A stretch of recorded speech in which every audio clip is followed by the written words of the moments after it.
যে তারা শপথ নেয়নি, শপথ না নিলে তাদের মন্ত্রিসভা, তাদের পার্লামেন্ট সমস্ত কিছু অবৈধ হয়ে যাবে, এরকম একটি ঝুঁকির মধ্যে কি পড়লো, নাকি পাল্টা যুক্তি আছে? আর একটা বাইট আপনাদেরকে দেখাই। জুলাই সনদকে অস্বীকার করেন, তাহলে আপনার মন্ত্রিসভা অবৈধ, আপনার এই নির্বাচন অবৈধ, গণভোট অবৈধ, সব অবৈধ। বলেন সব অবৈধ। যে শপথ নিলেন না, শপথ না নিলে কি হবে? শপথ না নিলে কি হবে? আপনি যদি শোনেন, এই দেখেন কনস্টিটিউশন বলতেছে, কনস্টিটিউশন বলছে কোন সংসদ সদস্য। বিষয়টা হলো যে একটা বড় বিতর্ক হবে, এটা সত্য। এই যে শপথ না নেওয়াতে কি হবে? সালাউদ্দিন আহমেদ বলেছেন যে আগে গণপরিষদের বিষয়টি সংবিধানে নেই, আগে সংবিধানের আওতায় আসবে, এমপিরা সংবিধান সংশোধন করে আগে গণপরিষদের বিষয়টা অন্তর্ভুক্ত করতে হবে, তখন তার আলোকে শপথের বিষয়টা তিনি বলছেন। কিন্তু তারা বলছেন যে পুরো বিষয়টায় যেহেতু গণভোটের মাধ্যমে পাশ হয়ে গেছে, জনগণ রায় দিয়েছে, সুতরাং ওই রায়ের আলোকে শপথ নিতে হবে। এর মধ্যে দেখলেন যে হাইকোর্টে গণভোট অবৈধ এবং এটা সংবিধানের সাথে সাংঘর্ষিক, এই মর্মে কিন্তু একটা রিট হয়েছে উচ্চ আদালতে। হাইকোর্টে এই যে রিট, এটার এখন নিষ্পত্তির ব্যাপার আছে।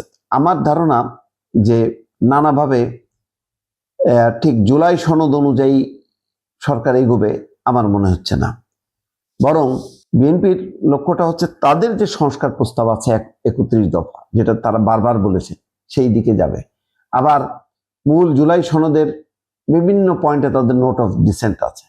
খেয়াল করবেন, নির্বাচনী প্রচারণায় কিন্তু তারা গণভোটের পক্ষে একবার কি দুইবার বলেছে, কিন্তু খুব জোরালো বলেনি। এবং সেটাও বলেছে হয়তো যেটা ধারণা করি সেটা হলো সামগ্রিকভাবে একটা জনগণের মধ্যে যেহেতু একটা পরিস্থিতি তৈরি করেছে জামাত এবং এনসিপি, যে এই বিএনপি সংস্কার চায় না, গণভোট চায় না, সেটার হয়তো কাউন্টার হিসেবে তারা বলেছে।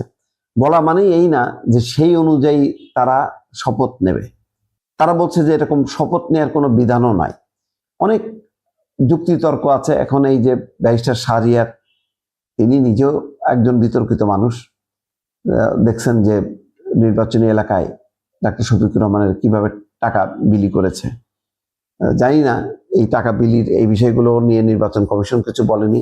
এখন ৭৪ লাখ টাকা ধরা পড়েছে সৈয়দপুর বিমানবন্দরে, সেটিও তদন্ত হবে কিনা, তখন তারা কতটা সৎ সেটাও উন্মোচিত হবে। কিন্তু এখন এই মুহূর্তের বিএনপির জন্য বড় চ্যালেঞ্জ হলো যে এই যে বলা হচ্ছে যে তারা শপথ নেয়নি, শপথ না নিলে তাদের মন্ত্রিসভা, তাদের পার্লামেন্ট সমস্ত কিছু অবৈধ হয়ে যাবে, এরকম একটি ঝুঁকির মধ্যেই কি পড়লো, নাকি পাল্টা যুক্তি আছে?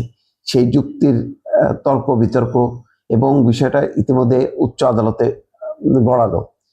সব মিলায় জুলাই সনদ যে ঝুলে গেল, এই ব্যাপারে কোনো সন্দেহ নেই।